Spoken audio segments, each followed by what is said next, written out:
George Kilpatrick, inspiration for the nation, celebrating people we feel good about. So glad to have this brother on the show as we celebrate the new year, a new year, a new you. It's 2022. Let's get it going. Arel Moodie is a speaker. He's a coach.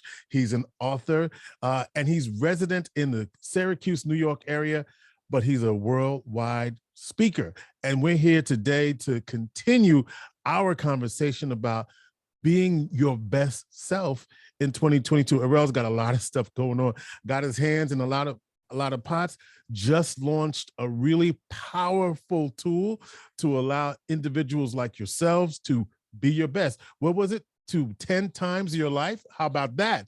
And it's an exciting partnership. We'll talk about that as well.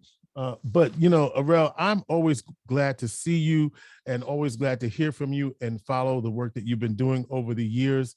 And it's just great to see you, brother. Happy New Year.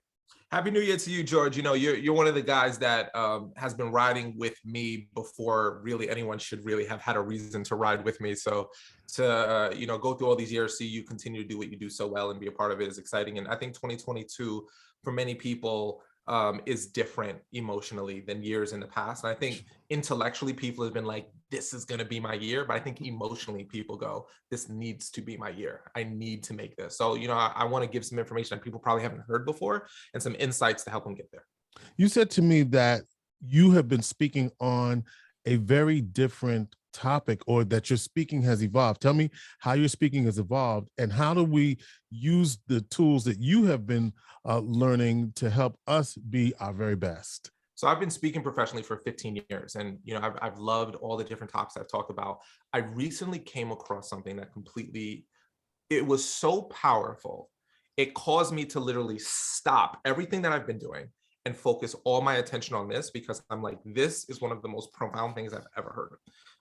It's called adult development theory. And I'll give you the basics of it. Many of us are probably familiar with child development theory, that children pass through predictable stages of development. So the best example of this is you can play peekaboo with a 6-month-old because they don't have something called object permanence. That's why it's exciting.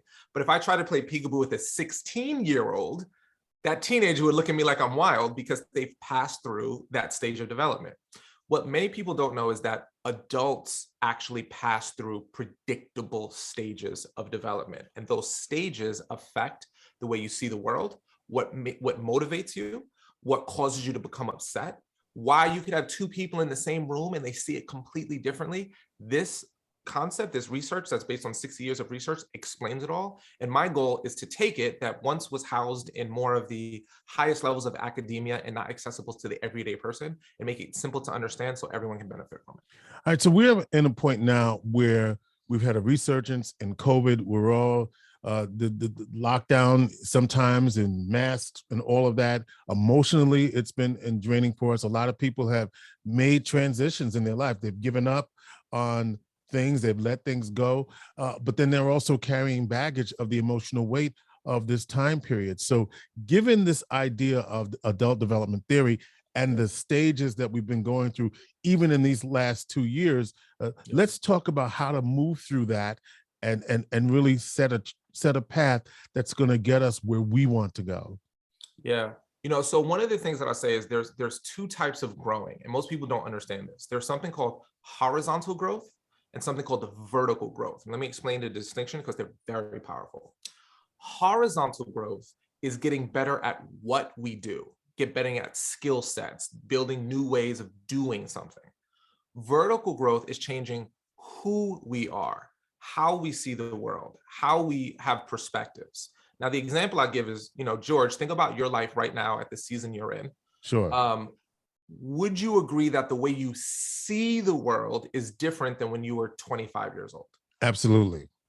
Right. Just what's important to you, what gets you angry, what you care about. So that's not learning how to be a better interviewer. That's not learning how to understand technology better. That's not understanding how to interact. That's you as an individual vertically growing. So I think one of the things we have to do to get to the next level is understand, is it more important in this season for me to horizontally grow, to build a specific skill, Or is it more important for me to vertically grow and I need to fundamentally change the way that I see the world? They take two different sets of actions and two different sets of perspectives to achieve in them. And I think if you don't have that distinction, you might need vertical growth, but you're trying to achieve it horizontally. Or you might need horizontal growth, but you're trying to achieve it vertically. And then there's a mismatch and you fail. All right, let's walk through that, because I think that right there is the key, because maybe a lot of us end up not getting where we want to go because we're not in the right direction, right? We're trying to do this when this is really needed, and we're trying to do this when this is really needed. Now, if you're not seeing this on the radio, I got my hands going vertically, I got my hands going horizontally. X and Y axis. X and Y axis is another way to think about it. Yeah, that's right. Yeah. So talk to me about, play that out in real terms. Sure. So first thing to grasp is, let me give you a quick overview of adult development theory. There's multiple stages, but there's 4 stages I think are most important. There's something called the self-centric stage, right? There's something called the group-centric stage. There's something called the skill-centric stage, and there's something called the self-authoring stage. Okay, these 4 stages are distinct and different. Now, someone who's in an earlier stage, like self-centric, they're in a place in their life where all they care about is basically themselves and trying to protect themselves from being dominated and overcome from others. Now, someone in that particular stage, they may go, well, you know what? The world's a dog-eat-dog world. I win, you lose. You know, I can't share too much about myself, because if I share too much about myself, others might use it against me. Mm-hmm. So if I'm in that way of seeing the world, my best opportunity for horizontal growth is being able to understand opportunities better, right? I need to understand where's the best opportunity so that I can benefit. Vertical growth would be saying, you know what? I realize that I've been doing this dog-eat-dog world, zero-sum game thing, and I'm not happy with it. I'm not getting where I need to go. So I need to vertically grow. So the way that we vertically grow is move into the next stage, which in this case would be group-centric, which is, what team do I want to be a part of? Who do I want to identify as being part of my tribe? That could be a profession. Like, imagine like people like Harley Davidson. That's a certain tribe versus very different than someone who's like a corporate American banker. That's a different tribe. So we have to know first what stages exist. And then we have to say, if what I've been doing isn't working for me, like just my overall approach, then I need to vertically grow. If you're like, no, what I've been doing is working for me, I just need to get better at it, that's when I need to, horizontally grow. And you'll know what's most important to you because of your level of frustration. If you're super duper frustrated, like I'm just like, I'm playing, I'm doing everything I think I'm supposed to, and I'm not succeeding, then that's a good indication you need to vertically grow. If you're like, you know what, I like where I am, I just want more, then that's horizontal growth. So when you're coaching people, which is something you do, Arel Moodie, by the way, what are you finding that people think they need versus what they actually need when you talk with them? Well, I think what people need to realize is there's a difference between there's something called a worldview. Okay? How do you see the world? For example, you go to someone and they say, the world is a beautiful place. Everyone wants to see me succeed. Everyone loves me. Everywhere I go, people want to see me do well. Someone else can live in that exact same world and say, everyone's against me. Everyone has their hand in my pocket. Everyone's trying to hurt me, right? So each of those people are looking through their worldview. The world gets created through the way they look at it. I think what we actually need to do is look at our worldview. Let me explain the difference of it. If I think the whole world is conspiring to do well, I live my life that's the way I live my life. George wants to help me do well. He wants to bring me on his show so I can help people. This is great. But if I look at the world as like everything's against me, I'm like, well, what's George trying to get out of me? Why did he bring me on his show? What's he trying to do? If I can step out of that and actually look at how I'm looking at the world, now I can start deciding not that the world's happening to me and I'm reacting to the world. I actually can create the world that I want. And I think the biggest thing that I'd like people to get is there is no reality. The world is not bad. The world is not good. It is what you decide it is and how you show up in it. Now, for someone who goes, that's not true because all these people do bad things to me, Arel. Well, that might mean you need to get into a new environment, because in a different environment, that might not be how the world interacts. And that's why like Profound was created. And I'm happy to get into Profound in a little bit. But you have to decide, am I creating the world that I want through how I'm seeing the world? And if I don't like what I'm seeing, I can either change the world or change the way I look at the world. And I think the easiest thing people can do is change the way we look at the world. And I think most people want the world to change for them. And I think that's a much harder game to play. You know, a lot of things are circling in my head as you were speaking. So the first concept that I want to talk about is, so how do you create the worldview that you want? That's right? Because so then I think about, okay, then what resources do I need to do that? And is it really about resources? Do the resources show up as I create the worldview that I want? Those, because a lot of people, let me not say a lot of people, it seems to me that money gets in the way of that thinking, or at least we perceive that it does. So work with that. Yeah, my mentor told me early in the game, money is the easy excuse people can use to not succeed. It's the easiest excuse. You know why? Because it's socially acceptable. COVID hit and I lost a lot of money. Immediately people go, oh, I understand. That's real tough. So now I have a reason why things didn't go well. However, at the exact same moment, there are other people that are doing better than ever before. Right. So I've always believed it's never a lack of opportunity. It's never a lack of resources. It's never a lack of people who want to help. It's a lack of what am I focused on? So for example, if I kept trying to do things exactly the same way I've been doing them and COVID hit and it failed, that's my fault. That's my fault, because there's tons of people who figured out, how do I change with these changing times? How do I do things differently? Now that's a tough pill to swallow. And this is the difference between me being, a counselor and a coach, right? A counselor is supposed to, help support you emotionally through a tough time. A coach is supposed to say the thing that you need to hear to move you and get you going, right? And look, it's been tough. Don't get me wrong. It's not like those things didn't happen. But what I'm saying is, if your mindset is things happen and then I need to figure out what's the best way to respond and react to them versus how do I survive what happened to me, that's the difference between being a piece of driftwood floating down a stream or being someone in a rocket-powered boat deciding where they go on the water. Yeah. This idea of surviving what happened to me is a piece of it, because a lot of people have had some trauma, lots of trauma in these past 2 years. Yeah. At the same time, I want to create the worldview that I want. So how do you do that? Trauma is real, right? So I don't want anyone to misinterpret what I'm saying. Right. Trauma is real. Emotional, distress is real. Anxiety is real. These aren't fake things. They're not like things you can just positively think away. No, they're real and they deserve their attention and they deserve to be dealt with because they're real. Now that you've dealt with them, who do you want to be because of it, right? So for example, I always think of it in kind of this kind of duality, if you will. I can either have something bad happen to me and have the thing that bad happened to me define me, or I can define me by how I responded to the bad thing that happened to me. It's a choice. Okay, I lost this business. I lost this opportunity. I lost this person. Those things are horrible. They're horrible. But do you want what happened to you to define you? Or do you want to be how you chose to respond to what happened to you, be the definition of you?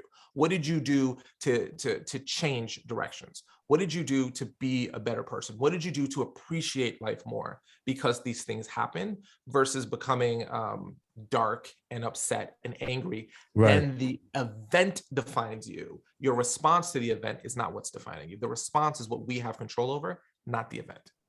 All right. So having said that, yes, and thinking about change is hard, right? Yes.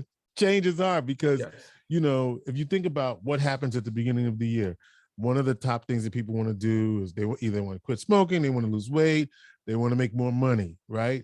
And they're good at that for 30 days, maybe 20 days. And then by the end of that period, they have not changed because they didn't sustain that habit. So That's right. pivoting back to this idea, if I want to change and do something different in the direction that I envision for myself, what am I going to do to sustain that and to keep that momentum going? What most people don't realize is that whenever you set a goal, an intention, like lose weight, make more money, there is an invisible contract that gets created at the exact same moment that most people are not aware of. So for example, I want to set goals like, and I know you're really into fitness, right? So 2022, a lot of people want to get into fitness. Right. I want to set fitness goals. I want to go to the gym. I want to eat right. So at the exact same moment you make that contract, an invisible contract gets created that says, well, what if I'm too regimented? What fear shows up for me? And I want you to think about your own journey for a second, George, so we can make this really real. Right. Okay? If you enjoy food, hanging out with friends, doing certain things, and then you say, I'm going to wake up early, I'm not going to eat certain food. I want you to imagine if you're actually living that goal. I want for everyone listening to imagine you're actually living it.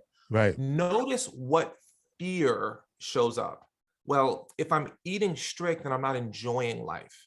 And I'm fearful that I'm not going to have that enjoyment in life. Or if I'm eating strict, that means I can't go out to eat with my friends.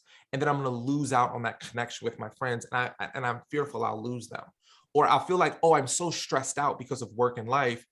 Food is the way that I can give myself a release. I feel like if I remove that that food, I won't get that release that allows me to deal with life. So what you have to understand is there's an invisible contract that says, how do I manage the fear of every single goal that I set? How do I manage and take care of it? And most people don't even think about that part. They say, I want to make more money. Okay, I have to save more. Okay, great. But imagine yourself actually saving more. Most people only think about, oh, I have all this money in account. That's great. But there's a sacrifice that has to be paid to get that. Is your fear, I'm not going to be able to enjoy life anymore? Well, then I have to manage that fear. I have to manage that contract that I have with that fear. And I think that whenever you set a goal, you have to ask yourself, what is the fear of actually achieving that goal that needs to be managed? And if I can manage that fear, then all of a sudden waking up and working out is not a chore, because I know, like my biggest fear is I'm going to be tired every morning. I can't wake up at 5 a.m. I'm going to be exhausted. If I'm exhausted, I'm not going to be the best version of myself. I'm going to be mean. That doesn't sound like an enjoyable life. Well, I have to manage, how do I deal with that fear? What do I need to set up so that that fear doesn't win? And I think most people, when they set goals, they don't manage that invisible fear, and that invisible fear unmanaged always wins. I don't think people think about I don't think that comes to mind, that invisible fear. For example, when you think about, you gave the example of hanging out and socializing and food. For a lot of people at a certain stage of their life, or let me just say, when you don't have a lot, food is what you have, right? So that is the comfort. Or even, I know that when you don't have a lot to give in terms of your income, but you can give somebody something to eat. And so people may make a cake, or they may make a dessert or something like that. And I'm not saying that you can't resist it. I'm just saying that for some people, the way that they can socialize because of a lack of other sorts of resources is the way that, and so, and I see this happening with people in prominence. The way I'm going to show people that I care about them is I'm going to give them a tray of cookies, or I'm going to give them a pound cake, or something. So how do you manage that? The question that I think not enough people ask is, how do you manage that? Yeah. How do you not how do you get rid of it? Most people say, oh, I'm just not going to eat cookies. No. That's unrealistic. How do you manage the fear of the way that I show love to people is by baking them cookies? Right. The way that I show love is inviting them to my house on Sunday and we all get KFC, right? How do you manage the fear of saying, I'm not doing that anymore? Right. That is what doesn't get dealt with enough. And then you know what? And the reason why it's called invisible is because you don't know it's there. Yeah. You're not thinking about, people aren't thinking about, oh, I show love through breaking bread with people. Mm-hmm. That's how I show love. I love hanging out with my wife, watching a movie at 10 o'clock at night, eating cookies and drinking a beer. That's our thing. We love doing that. How do you manage well, what if we don't eat the cookies and the beer while late at night, and then does our love change? If you don't go, hey baby, I want to do this movie with you, but we're going to be drinking water while we watch it instead. I've got to manage that conversation and that response. If I manage that, then it doesn't become as difficult. But if I don't know to even manage it in the first place, then I go, well, there's nothing wrong with one beer.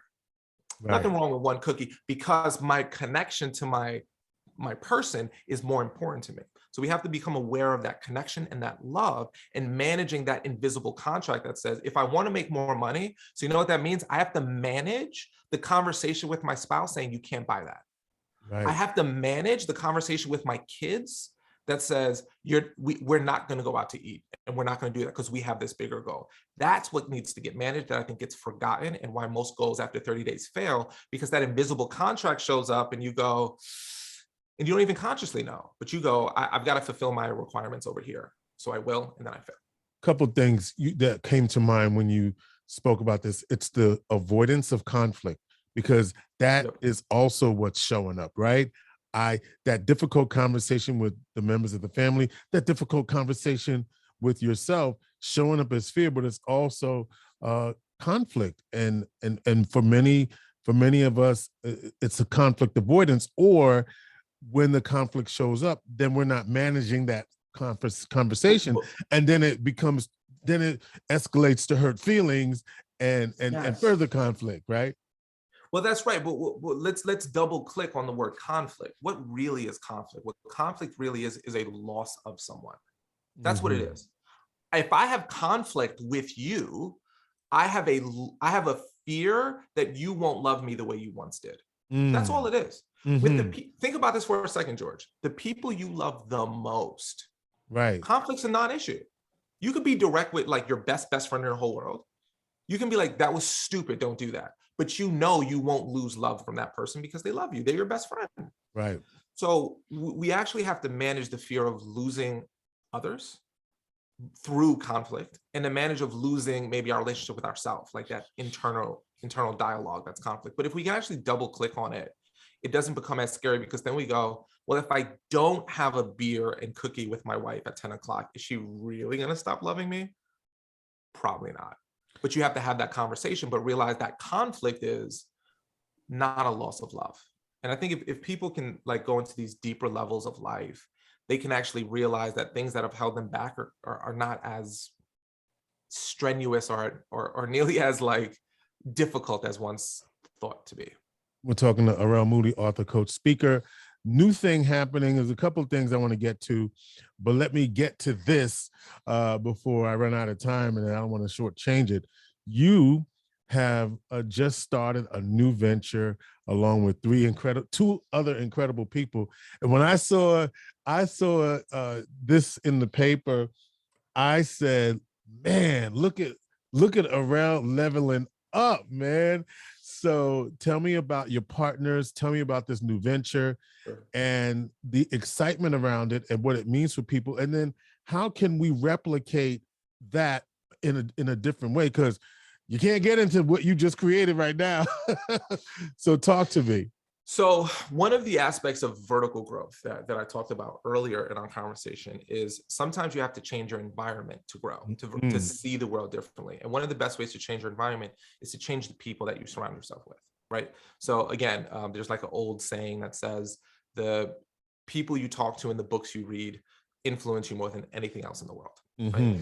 So my conversation with originally started with Jeff Naus, so former CEO of Digital Hive, their marketing agency. He sold that company this year, had an exit, young guy still in his 30s, and he started having a conversation with me, and we started talking about the idea of masterminds, right? So what is a mastermind? So a mastermind is a group of people that come together to talk about something, right? So let's say, I just always like using you because I can see you right now and not our listeners.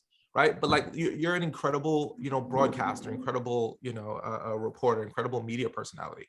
Imagine if George got into a room with 100 other media personalities and everyone talked about their little strategies, their little skills, the way that they see the world, the way that, by definition, George is going to level up because he's surrounded by other people who are leveling up in the same way. So our belief was, and I think Jeff's mindset, and he like introduced this idea, and I thought he was 100% right, is that regionally in upstate New York, there's not something really like, there's a lot of great organizations. So it's not a disrespect to any organizations exist. There's great organizations.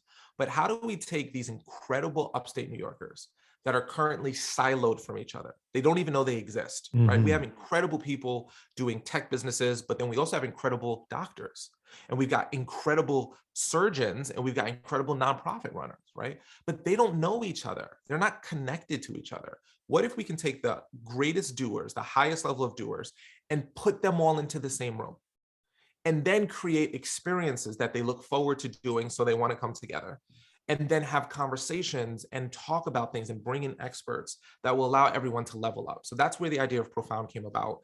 And then we're very, very fortunate to have Adam Weitzman, who is a really, really big philanthropist and really big giver.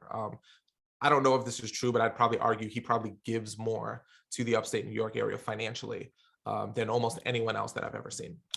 And his whole mindset was, how do we take this incredible life experience that he's had and introduce it to others? So we bring these people together, we do good stuff for the community together, we do great education together, and we do really cool experiences. And then by definition, we hope that a rising tide will lift all boats. And so Adam Weitzman, CEO of Upstate Shredding, and you know, keeps making news for everything he's doing with his house in Skaneateles.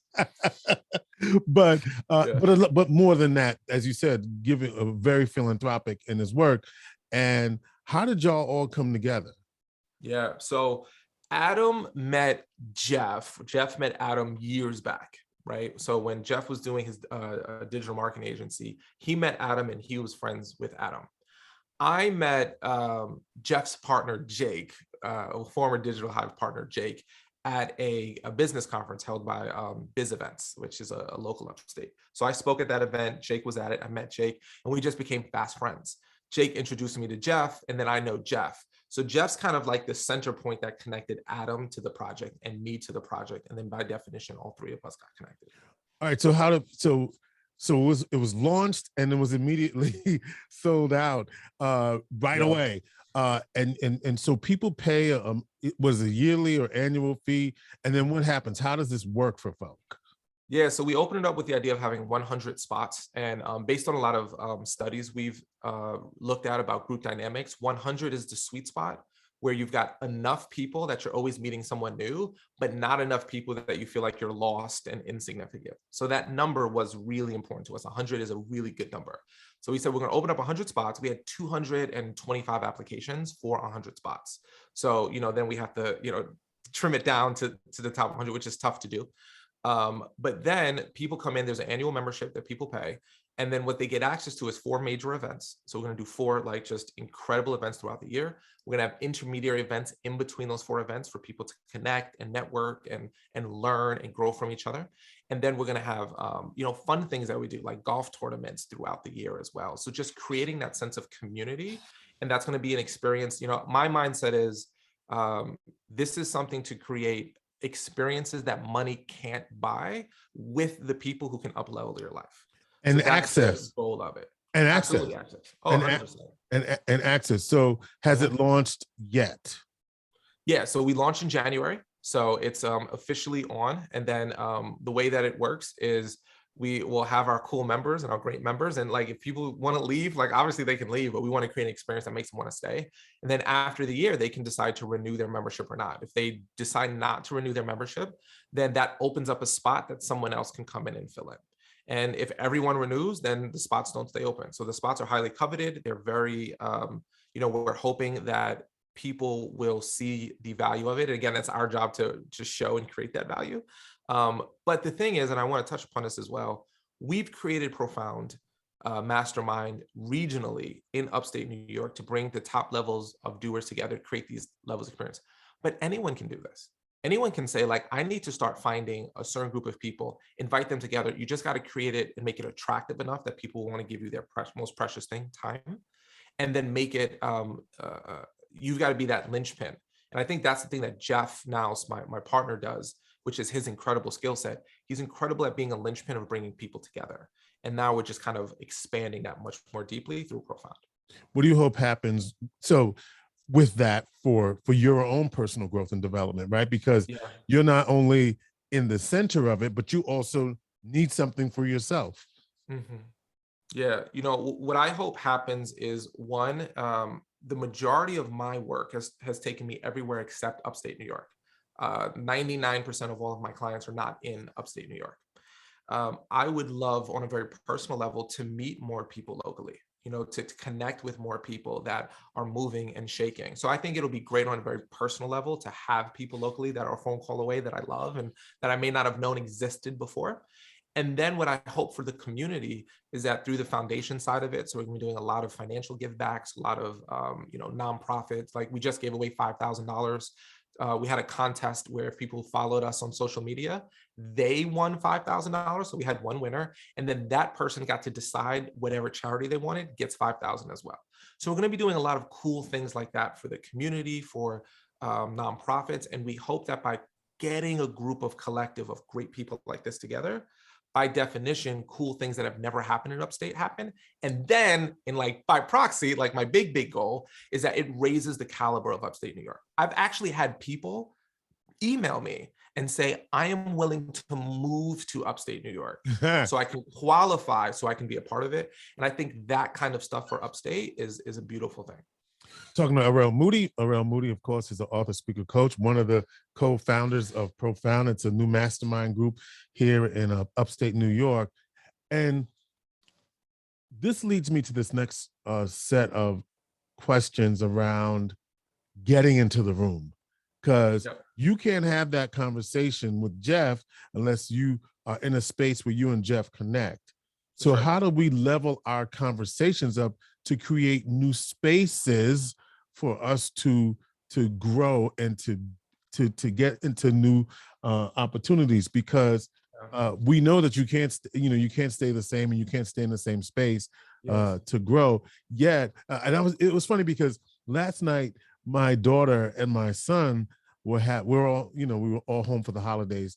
We had this conversation around, my daughter says she's kind of nervous around meeting new friends and going into the room, and she doesn't realize her value when she walks into a space. And my son is like, no, you got to know that you are this and that, and you got to walk into the room and you got to know that you have something to offer. And so I'm just listening to them. They're all in their 20s talking about how to negotiate new spaces and new opportunities, or reintroduce yourself right into a space that you've already been in and say, well, now this is who I am now. And how do you do that? How do you essentially, the question is, how do you level up from where you are? Yeah, it's a great question. And this is a question I get asked a lot. And I have an answer now that is very different than the answer I probably would have given 10 years ago, because I have just more life experience. So there's a concept that I learned called obliquity. Okay, it's not a real word, it's a made up word. But the idea is, and if you look at almost everything in your life that's amazing, you didn't directly go after it. It happened in this very roundabout way. You may have said, like, I have this goal, I want to achieve it, but it's almost impossible to predict the life experiences that had to happen, the people you had to meet, the places you need to be. So one of the things you have to tell yourself is, it's really hard to do a straight line from point A to point B. So people go, I have no connections. You have all these connections. Well, how do I create connections? And they think it's a straight line. Well, it's not a straight line. It becomes like, I'll give you an example. I spoke at the biz events. I volunteered my time to speak there for 4 years. Okay. So I spoke there, didn't get paid, and just did it because it was a good thing to do for the community. Right. Nothing came from it year one for my personal gain. Like, I did good. So that's like the payment, right? Nothing came from it year two. Nothing came from it year three. Year four, I meet Jake. Jake introduced me to Jeff. And then 2 years later, that's when Profound happens. So it would have been impossible for me to say, point A, I want to create Profound and get connected with the highest level people, and then boom, shoot to it. You have to actually put yourself in position over long periods of time. And this is a game that I think is the secret to winning. So you have to put yourself in position and just know it's not going to happen in direct line. And I think what people want me to say is go into a room, say this sentence, Yes, and yes, then, yes. Adam That's what Weitzman you would is have your said best 10 friend. years ago. I probably would have said something like that. Like, Yeah. here's what you say. Here's how you get in with them. Right, But I right. realized is that it doesn't happen in a straight line. It happens through being exposed to people over and over and over and over. So there's a game, and I think Gary Vaynerchuk maybe created it, or at least that's where I heard it from, and I love it. And it's the game that's called I lose when I ask you for something. So the game is I'm going to be around people and help them and give to them and keep helping and help giving them. And the moment I ask them for something, I've lost this game. So you put yourself in a position to be around people and give and help and support them, and just know by definition, good things will happen. Now, here's my one caveat, because someone says, Arel, I give all the time and I don't get anything back. Exactly. I'm helping. What are you talking about? Well, this is the caveat. You've got to be very clear with who you want to play this game with. So for example, if you're not involved, like let's say you're a business owner or you're a professional, if you're not involved with the Chamber of Commerce locally, you're not in the right pond. You're not swimming with the right fishes, right? That can make a difference. You can go to your local neighborhood and knock on people's doors and do great community service in your local neighborhood if that's what you want to do. But that's very different than going to a room full of business owners that are in the upstate area, right? And then figuring out how I can help them. So here's something simple I would do, and I've done this. I might go to the Chamber of Commerce, right? Great group, and say, I'd love to volunteer at your event. You need people to pick up boxes. You need people to like set up things, like whatever you need, I'll volunteer. Now, my skill set happens to be speaking. So a lot of times the way that I volunteer to help is through my skill set, which is speaking, right? But so if I go, hey, I'm a great speaker, here's my video, I donate my service because I want to help. Now I'm playing in a pond with the kinds of people that can change my life. And they're seeing me demonstrate. I'm not telling people what I can do. I'm demonstrating what I can do. And I'm playing the long game. It's not going to happen. Like, look, I'll be very honest. I'm not going to go to an event and then like meet one person and my life changes. It's very rare. But if I can demonstrate value over long periods of time in the right pond, then that's where magic happens. And then people say, well, how do I get in the right pond? Well, in the beginning, you volunteer. You give your time. And people say, well, I don't want people to take advantage of me. If I'm working, they better pay me.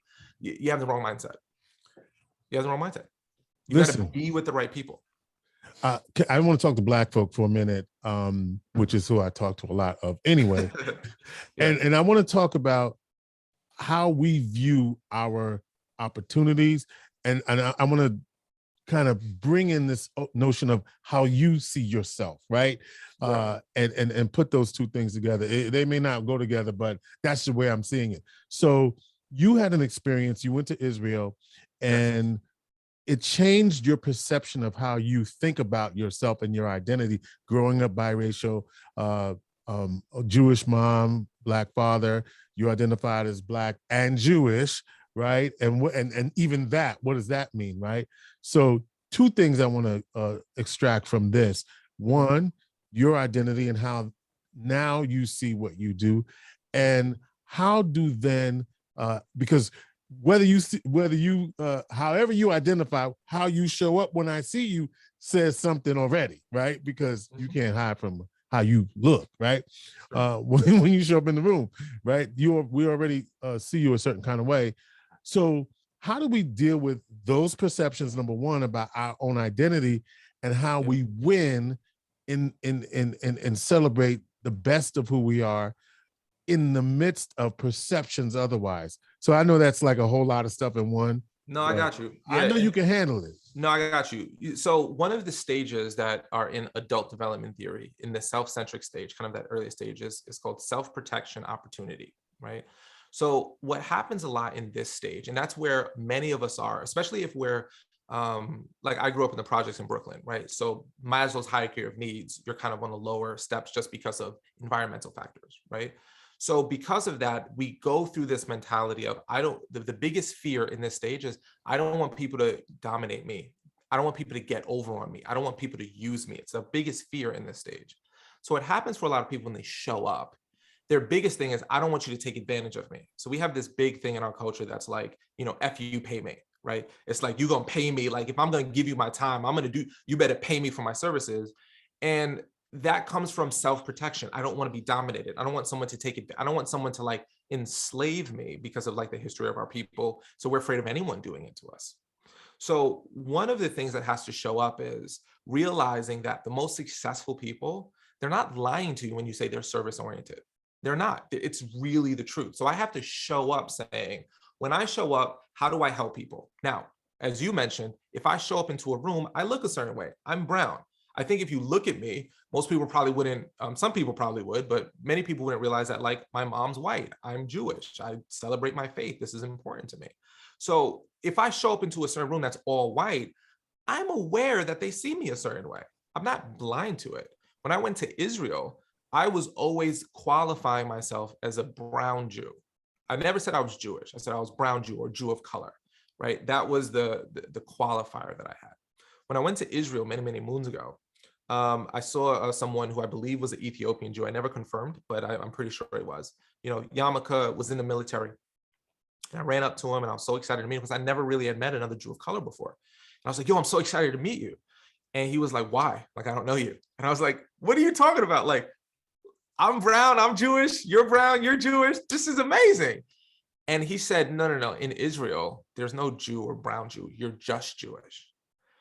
And it was a big aha moment for me, because I realized that because I had an identity with 2 feet in both worlds, white world, black world, Jew world, Gentile world, right? Like I always kind of felt like I had to qualify myself. And then I realized in that moment, I can just be.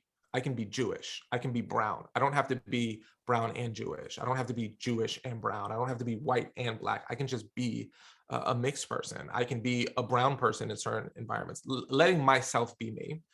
And at a deeper level, the last thing I'll say to that is, you've got to learn that at some point you own your identity, because no one cares. And I want to say this in the best way. That's hard. And that's hard for people to understand, because Black folk will say we have a history of everyone caring and treating us in that way. How do you challenge that? I challenge that because I believe, and again, this is my worldview. Someone might listen to this and say, I totally disagree with your worldview. Right. This is what you created for yourself, right? Yeah. Right. What I've created for myself is the cream will always rise to the top, right? There's a Jackie Robinson quote that I love that says, I have to work twice as hard to get half as much. Okay, fine. That's the lot I've been given, right? If I'm 7 feet tall, I have a different lot that I've been given if I'm 6 feet tall. If I'm brown in America, like, it doesn't mean you don't fight for causes. It doesn't mean you don't fight for change. It doesn't mean, but if this is what I've been dealt, let me be the cream that rises to the top. Let me be the best of the lot. Let my skill be so undeniable that you can't ignore me. There's a phrase that says, be so good they can't ignore you. And I think that transcends gender. I think that transcends race. Is it easier for someone else? Sure. 100%. But if that's not the lot you've been given, don't sit around wishing you were 7 feet tall if you're not. Figure out how to be Isaiah Thomas and be 5'9" and still make it back into the NBA after all these years, right? It's not going to be easy, sure, right. But like, there's 1,000 things that are hard. You just got to choose your heart. Amen. All right, Arel, take with what we're going to take with. Let's give the folks some homework. Yeah. So one of the things I would do, I would take a hard look at your life. And as you're thinking about your New Year's goals and thinking about this new year, new me, the vibe that we get, which is a good vibe. I think sometimes people push it down. I think it's good. I think you have to ask yourself, what invisible contracts get created with any goal that I set? So if I want to achieve this, what do I have to manage that's going to show up on the other side of it? So that's number one. I got to manage that. Number two, if I can't find success or happiness in the way that I've been doing, I either need to horizontally grow or vertically grow. I need to find new skills, but sometimes it's not new skills. Sometimes it's seeing the world differently. And that means being around new people. How do you be around new people? You've got to go to events you've never been to before. If you've been going to, a certain kind of event and you're not getting the results, you got to go to a new one. Right. And by the way, it's not hard to find. There's like websites like Eventbrite, there's chambers of commerce, there's, Syracuse.com. Like, there's all of these like resources that are expressing events. But if you don't show up, ain't nobody gonna knock on your door and help you, And then the last thing I'll say is that through everything we mentioned today, keep it simple, right? Serve others, care about others, be around good people that support you, right? Build your skill set, help, right? Serve others, build your skill set, be around good people, help. It's super simple, but you got to play the long game. And I think a lot of people play the short game, and they unfortunately, I could starve myself for 7 days and lose a bunch of weight. It doesn't mean I'm going to keep it off, right? No. So short-term versus long-term thinking. ArelMoodie.com. Arel, there ain't no slots, but how do people sign up for Profound? Yeah, so you can check out profoundmastermind.com. That's got all our information on it. I definitely recommend checking us out on social media. All of our links are on profoundmastermind.com. I think it's going to be really important for people to see what we do, not just how we do it, because I think that, yes, there's going to be glitz and glamour, because that's what attracts people to want to show up and be a part of it. But I think people also need to pay attention to the feet and how we move and what we do with it. And I think that we will be inspired by others, and hopefully people will say, how do I get this solid group of even 3 or 4 people around me that will lift me up and help me be the best version of myself? That's Arel Moodie, ArelMoodie.com, Inspiration for the Nation, ProfoundMastermind.com. And of all the things we've heard, I think one of the things we take away from this is, if you want change, you got to change, and you got to see yourself in some new situations. What is your worldview? That's the question that you have. You can create it, or you can stay the same. But if you want something different, you have to do something different. That's how I'm interpreting what you just said. That's Arel Moodie, y'all. Inspiration for the Nation.